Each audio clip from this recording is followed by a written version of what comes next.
함께 읽은 그 본문에서 만성 질환자에게도 희망은 있다 라는 제목으로 하나님의 말씀을 전하도록 하겠습니다. 만성 질환자에게도 희망은 있다. 만성 질환자, 우리가 일반적으로 알고 있는 만성 질환자 그러면 병이 오래되고 깊고 잘 낫지 않는 그 질병을 가지고 있는 사람을 만성 질환자라고 이렇게 이야기를 하잖아요. 그래서 만성이라는 단어를 사전적으로 한번 찾아봤어요. 만성이라는 단어 뜻이 뭐냐면 병의 증세가 급격히 심해지지도 않으면서 쉽사리 낫지도 않고 오래 끄는 성질, 이것을 만성이라고 하는데요. 현재 상태가 심해지지도 않으면서 그렇다고 쉽게 낫지 않는, 그러면서 시간을 오래 끄는, 이게 이제 만성이라는 거예요. 요즘 한인마트 앞에 이렇게 마트 주변에 이제 한인들이 움직이는 게 살펴보고 여러 가지 이렇게 생각하는 가운데 만성이라는 단어가 생각났어요. 만성이라는 단어가. 그래서 이제 오늘 본문을 가지고 함께 하나님의 말씀을 나누게 되었는데요. 제가 이제 6월 첫 주에 왔죠. 이곳에 와서 예배드린 이제 6개월이 지났고, 가족이 이사 온 지는 5개월이 되었고, 그리고 노예 안에서 공식적으로 인증 예배를 드리고 이제 정식으로 담임 목사로서 활동한 지도 3개월이 되었죠. 그리고 그동안에 이 지역에 이제 복음을 전하고 교회의 성장을 위해서 노력한다고 하였지만 그동안에 우리의 상황과 우리의 형편이 만성이라는 이 단어가 그런 느낌이 좀 들었어요. 뭔가 더 안 좋아지는 것도 아니면서 그래도 조금씩 나아지고 또 뭔가 이렇게 시간이 오래 걸리지 않고 그래야 되는데 만성이라는 이 단어가 생각났는데 오늘 본문에 보면서 만성 질환자에게도 희망은 있다. 어쩌면 만성이라는 이 단어가요, 우리 육신의 질병에만 해당되는 것이 아니라 우리의 영적인 상태에도 만성으로 여겨지는 부분들이 있죠. 우리의 신앙생활이 영적으로 더 이렇게 안 좋아지는 것도 아니면서 그렇다고 조금씩 이렇게 신앙이 자라고 성장하고 좋아지고 그렇지 않는 그런 상태가 또 신앙이 그냥 밋밋한 그럭저럭인 신앙이 그냥 오래 그냥 신앙 시간이 오래 걸리는 그런 상태. 또 교회에다가 적용될 수 있죠. 저는 교회에서 이제 만성이라는 단어에 대해서 이렇게 생각이 났다고 그랬는데, 그래서 안 좋아지는 것도 아니면서, 그래도 조금씩 호전되는 것도 아니면서, 시간이 그냥 오래 끊어지는. 여러 군데 이렇게 돌아서 다녀봤죠. 그리고 10군데 이상이 이제, 교회 전도지를 다 배포했고, 그리고 400가정에도 교회 전도지를 발송해봤고, 이번에는 또 300가정에 또 200 한인 가정과 100 한인 업소에다가 이제 현지도 발송하고 있는데, 우연중에 제 마음속에 그런 게 자리 잡을 것 같아요. 만성이라는 이 단어가 마음속에 있으면서 오늘 본문이 생각나고, 만성 질환자에게도 희망이 있다라는 것을 본문을 통해서 우리의 신앙과 우리의 부르심에 대해서, 우리의 삶에 대해서 다시 한번 영적으로 다시 환기하고 영적으로 좀 다시 한번 우리의 모습을 돌아보고 병과 믿음 가운데 거하는 그런 시간이 되었으면 좋겠다는 생각으로 오늘 본문을 선택하게 되었습니다. 오늘 본문에 보면 만성 질환자 대표적인 한 사람이 나오죠. 근데 이 사람의 질환이 무엇인지는 설명을 하지 않아요. 단지 이 사람의 질병이 아주 오래됐다라는 것만 기록해줬어요. 그래서 5절에 보니까 거기 38해 된 병자가 있더라. 38년 동안 질병을 알아왔대요. 근데 그 병이 정확한지 모르는데 이 병이 좀 심각해갖고 누워있는 상태에 있어요. 근데 어떤 병이 38년 동안 병에 걸렸으면 처음에 가족들은 부모님들 어떻게 했겠어요? 이 38년 된 병자를 위해서 처음에는 노력도 해봤겠죠. 의원도 찾아가보고 병원에 의사도 찾아가서 진료도 받아보고 좋다는 약도 먹여보고 음식도 먹여보고 여러 가지 동안에서 이 38년 된 병자를 고치려고 했는데 우리나라 병원에도요 긴 병이 효자 없다라는 말이 있잖아요. 병이 길어지면 신병들을 처음에는 가족이기 때문에 가족이라는 사람 때문에 정 때문에 그 질병을 고치려고 하는데 이것이 길어지면 지치는 거죠. 힘든 거죠. 어떤 사람들은 그럼에도 불구하고 가족이라는 그 이름으로 끝까지 포기하지 않고 돌보는 사람이 있는 반면에 상당수는 또 그 가족이 포기하는 경우도 있죠. 단순히 이게 만성이라는 단어가요. 좀 묵상해보니까 여러 가지 다 이게 적용되는 거예요. 이게 보니까. 육적인 것뿐만 아니라, 육적인 질병뿐만 아니라 영적인 것도 마찬가지고요. 영적인 일에서도 마찬가지라는 거예요. 누군가를 전도하려고 복음을 전해서 가족 중에 아니면 내 주변에 있는 사람들의 복음을 전하려고 수없이 노력해봐요. 그런데 만성이라는 단어가 복음을 증거하려고 하는데 마음 먹고 기도하고 노력도 해보고 사랑도 베풀고 성경도 보는데 시간이 지났는데 더 나빠지는 것도 아니고 그렇다고 조금씩 좋아지는 것도 아니고 그런데 그런 기간이 오래되어지는 거 만성이죠. 오늘 본문에 나오는 38년 된 병자뿐만 아니라요 만성 질환자는 가족과 함께 지내기도 힘들죠. 가족에게 버겁죠. 뭔가 착오가 있고 변화되는 모습이 있어야 가족이 돌보는 맛도 아닌 거죠. 아픈 상태로 계속 불어넣어 있으면 얼마나 힘들겠어요. 이거로 본문에 나오는 38년 병자도 세상의 소문을 듣고 나을 수 있는 방법을 찾아서 지금 베데스다 연못에 와 있고 이 사람뿐만 아니라 많은 병자들이 가족을 벗어나서 베데스다 연못 행각에 누워서 어떻게든 한번 베데스다 연못이 천사가 내려와서 동하면 제일 먼저 들어간 사람이 나는데요. 이건 소문이지 실제로 나은지 어쨌는지는 모르겠어요. 그런 이야기 듣고 세상에 소문을 듣고 만성 질환자가 모여있는데 3절을 보니까요. 그 안에 많은 병자, 맹인, 다리 저는 사람, 혈기 많은 사람들이 누워있다고 해요. 맹인도 만성 질환자죠. 맹인이 어떻게 눈을 뜰 수 있겠어요? 다리 저는 사람, 어째 다시 걸을 수 있겠어요? 혈기 많은 사람도 마찬가지죠. 병세가 호전될 것 같지 않은 그런 다 질병을 가진 사람들이 베데스다 연못 그 주변에 있는 행각 5군데에 다 누워서 세상의 소문 천사가 내려서 물을 동하면 그것도 제일 먼저 들어가면 낫는다라는 그 이야기 듣고 마지막 희망을 거기다 걸고 행각에 다 누워 있다는 거죠.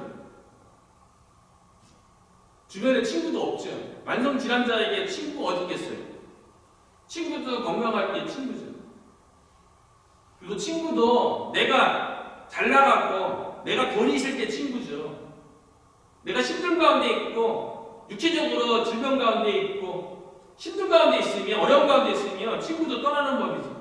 그래서 누가복음 15장에 보면 둘째 아들이 아버지 재산 가지고 먼 나라를 떠났을 때 처음엔 재산 가지고 떠나기 때문에 재산이 많이 있으니까 주변에 친구들이 많았죠. 그 친구들과 더불어 먹고 마시고 즐기고 방탕한 생활을 했던 거 아니에요. 근데 시간이 지나서 돈이 다 허비되었을 적에 친구들 다 떠났죠. 그리고 이 탕자가 돈이 더 이상 없어갖고 먹을 것이 없으니까 돼지가 먹는 쥐엄 열매를 먹고자 하는데 그 쥐엄 열매조차도 먹을 수 없는 그런 아주 비참한 신세가 되었을 적에 그 주변에 있는 사람이 누가 있었냐고요. 처음에 돈 있을 때는 수많은 사람들이 모여갖고 함께 먹고 마시고 즐기고 진정한 친구인 것처럼 어깨동무하며 막 그랬겠죠. 그 돈이 다 떨어지니까 다 떠났잖아요. 질병이 오래되어지면 주변에 친구들이 남지 않는 거죠. 가족조차도 주변에 남아있는 거 쉬운 일이 아닌 거죠.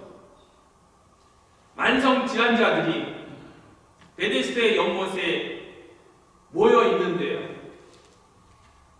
안타까운 것은 그 시기가 오늘 본문에 보면 언제 되면 유대인의 명절 기간이에요. 유대인의 명절은 대부분 하나님께서 이스라엘 백성 가운데 구원을 베푼 것에 대해서 기념하는 날이에요. 6월절도 그렇죠. 오순절, 초막절, 수전절, 불임절. 하나님께서 이스라엘 백성을 구원하시고 하나님께서 이스라엘 백성을 돌보시고 인도하신 것에 대해서 감사하는 절기가 유대인의 명절이에요. 정확하게 유대인의 명절이 무엇인지를 밝히지 않았지만 유대인이라는 명절이라는 이 말 속에 이미 이스라엘 모든 백성이 하나님께서 구원을 베푼 것에 대해서 기뻐하고 즐거워하는 날이에요. 그런데 베드스다 연못에 있는 이 만성 질환자들은 기뻐할 수가 없는 거예요. 본인들의 삶 가운데 만성 질환 때문에 지금 고통 가운데 있고 어려움 가운데 있기 때문에 그래요. 그 주변에 어떤 누구도 돌보지 않는 상태에 있는 거예요. 그래서 이절에 보면 그 장소가 나오는데 예루살렘에 있는 양문 곁에 히브리 말로 베데스라는 곳이 있는데 거기 행각 가슴 싣고 여기에 이제 만성 질환자들이 있는데요. 그 장소가 어디라고요? 예루살렘. 예루살렘은 샬롬의 집이에요. 평안의 도시라는 뜻이에요. 평안의 도시에 이 만성 질환자들이 있는데 그들의 평안이 없어요. 그리고 베데스다는 자비의 집이에요. 그런데 만성 질환자들에게는 자비가 없어요, 지금요. 그 양문 곁이래요. 예루살렘에 들어가는 이 양문은요, 양을 가지고 하나님께 제사 드리기 위해서 수많은 사람들이 오고 가는 문이에요. 근데 그 수많은 사람들 가운데서도 이 만성 질환자들에게 도움을 주거나 친구가 되어주는 사람이 없는 거예요. 유대인의 명절에 하나님의 구원을 기뻐하는 날에 하나님의 구원을 경험하지 못했어요. 만성 질환자들은 예루살렘에서 평안의 도시에서 평안을 못 누리고 있어요. 베데스다 자비의 집에서 자비를 주고 못 누리고 각자 가지고 있는 질병으로 인해서 신음하고 있는 거예요. 유대인의 명절 예루살렘 베데스다에 있었던 만성 질환자들. 이 조합을 보면서 어쩌면 교회에 다니면서 하나님의 구원을 경험하지 못한 자, 하나님께서 허락 주시는 평안을 경험하지 못하는 자, 하나님께서 베풀어 주신 자비를 경험하지 못하는 자들이 오늘날 만성 질환자들이 해야 한다는 거죠. 하나님의 구원을 기념하는 유대인의 명절에는 하나님의 그 구원을 나에게 베풀어준 우리에게 베풀어준 하나님의 구원을 해서 기뻐해야죠. 그래 유대인의 명절인데 구원을 경험한 적이 없어요. 그리고 예수님을 믿고 하나님의 자녀가 돼서 그 안에서 평안을 누려야죠. 예루살렘에 있는데 평안이 없어요. 베데스다에 있는데 자비를 경험하지 못하는 삶. 그들이 만성 질환자랍니다. 영적인 만성 질환자가 되는 거죠. 하나님의 구원도 경험하지 못했고 하나님의 평안도 하나님의 자비도 경험하지 못하는 우리 주변에 있는 수많은 사람들이 오늘 본문에 나오는 육신의 만성 질환자와 똑같이 영적인 만성 질환자라는 거죠.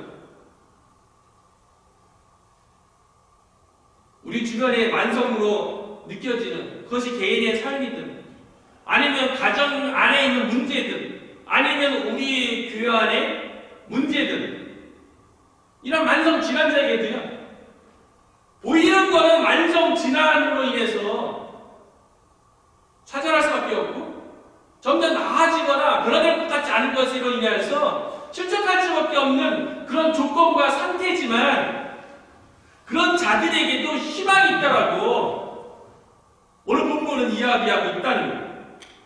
그 희망이 어디서부터 오냐면 예수님부터 온다는 거예요. 6절에 보니까요. 예수께서 그 누운 것을 보시고 병이 벌써 오랜 줄 아시고 예수님께서 만성 질환자들 행각 주변에 베데스다 연못 주변에 누워있는데 그들의 희망은 뭐예요? 어떻게든 자기 만성 질환이 고침받는 거죠. 구원을 경험하는 거죠. 그 가운데서 평안과 자비를 경험하는 거죠. 그런 그들의 희망의 목표가 잘못됐어요. 세상의 소문이죠. 세상 사람들이 얘기하는 거죠. 얼마나 많은 사람들이 예수에게 희망을 두는 것이 아니라 주변 사람들이 얘기에 희망을 두고 주변 사람들이 얘기에 자기 인생을 거는 사람들이 얼마나 많습니까?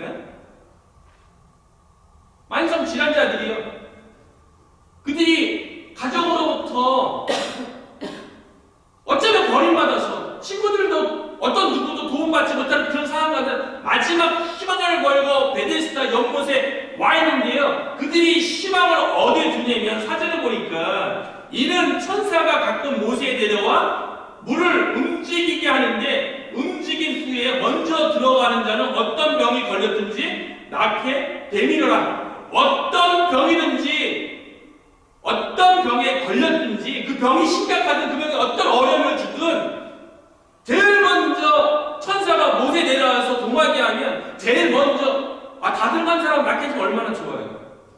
근데 거기 다 만성 질환자들인데 또 거기 경쟁해갖고 제일 먼저 들어가는 사람만 낫는다는 그 이야기 듣고 거기에 인생을 걸고 날마다 베데스다 연못 그 주변에 행각에 누워서 거기에 인생을 걸고 기다리고 있잖아요. 우리는 어디에서 희망을 발견하려고 어디에다가 우리의 시선을 고정하고 우리의 인생을 투자하고 있는지 다시 한번 돌아봐야겠다는 그런 생각을 해요. 신앙생활뿐만 아니라 교회의 성장과 부흥에서도 주변에 많은 이야기들이 있죠. 교회는 이렇게 해야 성장하고 교회는 이렇게 해야 잘 된다는 하지 이야기들이 있죠. 우리는 주변에서 들려오는 그런 이야기에 더 귀를 기울이고 우리 인생을 주변 사람들의 이야기에 우리의 인생을 투자하는 것은 아닌가요? 그런 생각이 드는 거예요. 그런데 만성 질환자에게 있어서 어떤 누구도 고치지 못하고 나아질 거라고 얘기하지 못하는 그들의 질병에 대해서 유일한 희망은요, 예수 그리스도라는 거예요. 예수님께서 만성 질환자들에게 찾아오셨어요. 그 6절에 보니까 예수께서 그 누운 것을 보시고 만성 질환자들은 병이 오래이기 때문에 스스로 할 수 있는 게 없죠. 다 누워있어요. 다 누운 것을 보시고 이 구절에서 저는 큰 위로가 되었어요. 병이 벌써 오랜 된 줄 아시고 병이 벌써 오래된 줄 아시고 38년 된 병자는 38년 동안 됐다는 거 예수님 알고 계셨어요. 맹인은 언제부터 맹인되었는지 모르는데 맹인된 그 세월을 예수님께서 알고 계셨어요. 다리 다니셔도 태어날 때부터 다리를 저었는지 아니면 어렸을 적에 잘못하다가 넘어져서 아니면 떨어져서 다리가 절게 된지 모르겠는데 그 세월을 예수님은 알고 계셨어요. 오랜 시간 동안 힘든 세월을 지내온 것을 예수님께서 알고 계셨어요. 혈기 많은 자도 마찬가지입니다. 하나님께서 알고 계셨구나. 여러 가지 노력해보고 애써보고 교회를 위해서 수고하려고 했지만 마치 만성처럼 더 나빠지는 것도 아니면서 그렇다고 조금씩 나아지는 것도 아니면서 이 상태가 오래되어지는 이미 예수님은 다 알고 계셨구나. 그뿐이겠어요? 우리 개인의 삶에 대해서도 마찬가지고 우리 각 가정에 있어서도 마찬가지고 일제에 있어서도 마찬가지고요. 우리가 겪고 있는 그 어려움과 힘듦에 대해서 예수님은 다 알고 계셨다는 거예요. 그리고 그 예수님께서 38년 된 이 병자를 향해서 만성질환자죠. 한 번도 더 나아졌거나 한 번도 삶 가운데 나을 거라는 소망이 없었던 이 사람에게 이렇게 질문해요. 내가 낳고자 예수님이 희망이거든요. 우리는 이거 다 예수님 믿는 사람이라면 다 동의하는 거예요. 예수님 믿으면 예수님이 하나님의 아들 메시아로서 우리를 구원할 뿐만 아니라 우리의 모든 삶에 대해서 해결해 줄 거라는 예수 그리스도만의 유일한 실망이라는 것 다 누가 고백을 해요. 믿는다고 얘기해요. 그런데 정작 예수님께서 내가 낳고자 하느냐라고 얘기할 적에 저와 여러분이 그 예수님에게 뭐라고 대답할 것 같습니까? 오늘날 마찬가지죠. 우리가 믿고 의지하고 신뢰하는 예수님께서 동일하게 내가 낳고자 하느냐라고 오늘 본문 중에서 우리에게 질문하지 않겠어요?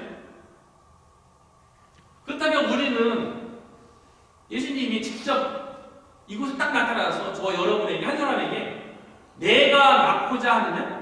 내가 가지고 있는 만성 질환에 해결되는 그 문제, 그 어려움, 그 해결되기를 원하느냐? 라고 만약에 질문한다면 여러분은 스스로 자답을 해보면 어떻게 대답할 것 같습니까?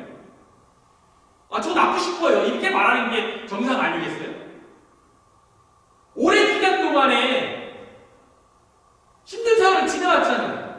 그 부분에 대해서 내가 낳고자 하느냐, 38년 동안 질병 때문에 고생했으면 예수님께서 내가 낳고자 하면 바로 네 주님 제가 낳고 싶습니다 라고 이렇게 얘기하는 게 정상 아니겠어요? 그런데 실제로 보니까요, 이 38년 된 병자가 그렇게 대답을 하지 않아요. 실제로 병자가 어떻게 대답하냐면요, 주여 물이 움직일 때에 나를 못에 넣어주는 사람이 없어 내가 가는 동안에 다른 사람이 먼저 내려가나이다.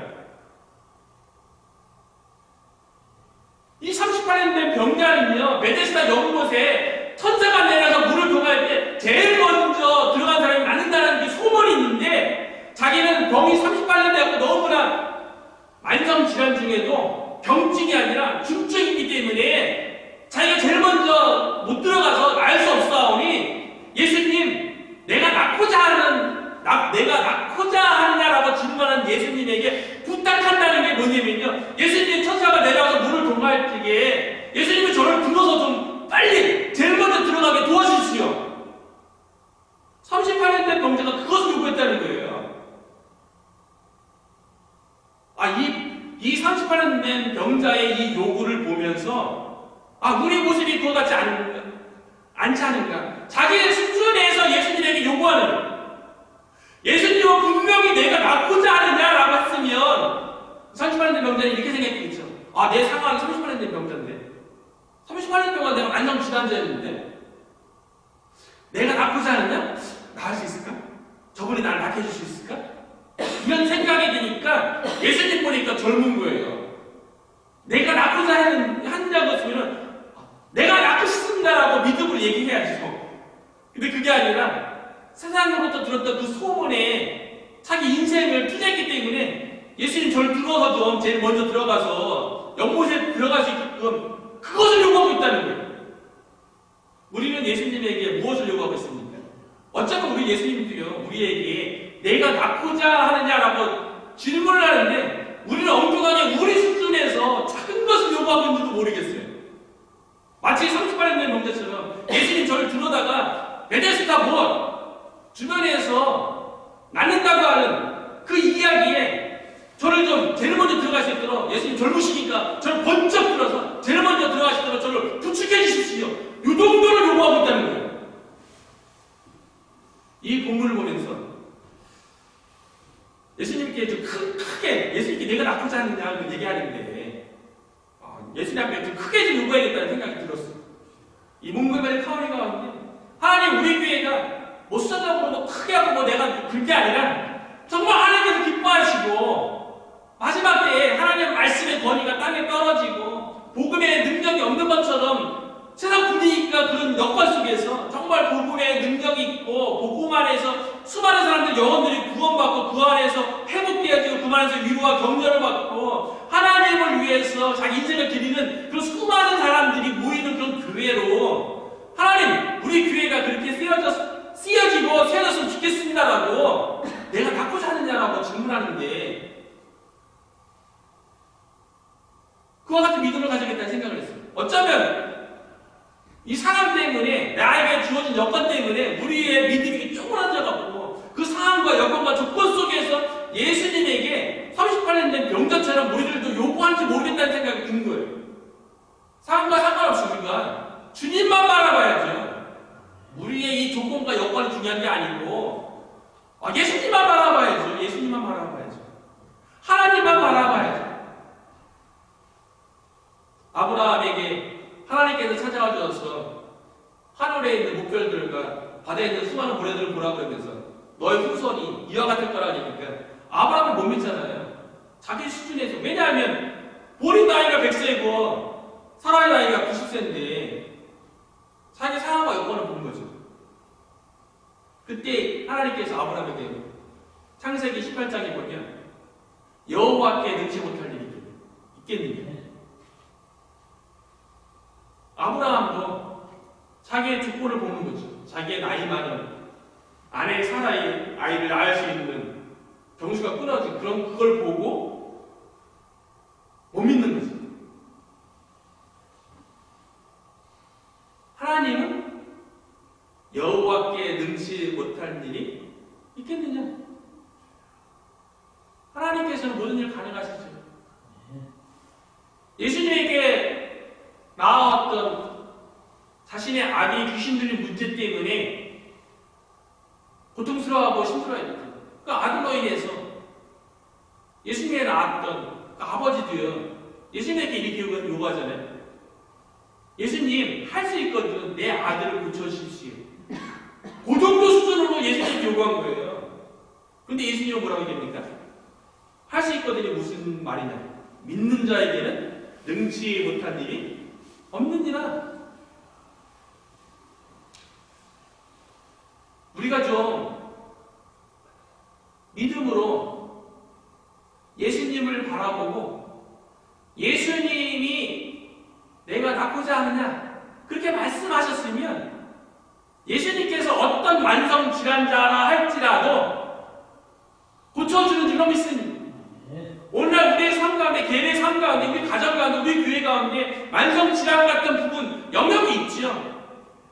그렇다 할지라도 내가 낳고자 하느냐라고 말씀하시는 예수님에게 네, 낳고 싶습니다라고 우리가 믿음으로 반응한다면 예수님께서 우리 개인의 삶, 우리 가정을, 우리 교회를 하나님께서 사용하실 줄로 믿습니다. 믿음으로 반응하는 게 중요한 거죠. 그런데 오늘 본문에 보니까요, 30만 된 병자가 예수님에게 믿음을 보인 게 아니에요. 연못에 제일 먼저 들어갈 수 있도록 예수님 도와주십시오라고 이야기했음에도 불구하고 8절에 보니까요, 예수께서 이르시되 일어나 내 자리를 들고 걸어가라 하십니다. 예수님의 주권에 의해서 예수님의 뜻은요, 만성 질환자인 38년 된 병자가 낫는 거였어요. 예수님의 뜻은요, 우리 개인의 삶 가운데 우리가 신앙이 성장하고 우리가 믿음으로 하나님 앞에 쓰임받는 게 하나님의 뜻이고요, 우리 가정에 있는 모든 문제들이 주님의 능력 가운데서, 은혜 가운데서 해결되면서 하나님께 영광 돌리는 게 하나님의 뜻인 거예요. 그렇기 때문에 하나님께서 주권적으로 일하시는 거예요. 38년 된 병자가 낫는 것이 예수님의 뜻이었기 때문에 예수님께서 주권적으로 일어나 내 자리를 들고 걸어가라 이렇게 명령하셨다는 거예요. 교회의 성장과 부흥은 하나님의 뜻이죠. 하나님의 주권 가운데 이루어질 줄로 믿습니다.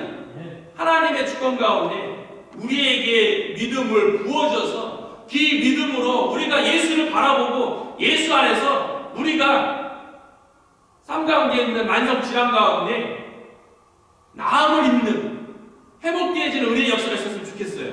그래서 9절을 보니까요, 그 사람이 곧 나아서 자리를 들고 걸어가니라. 38년 된 병자가 믿음을 보인 게 아니라요, 예수님께서 주권적으로 믿음을 주셔서 주권적으로 고쳐 주셨다는 거예요.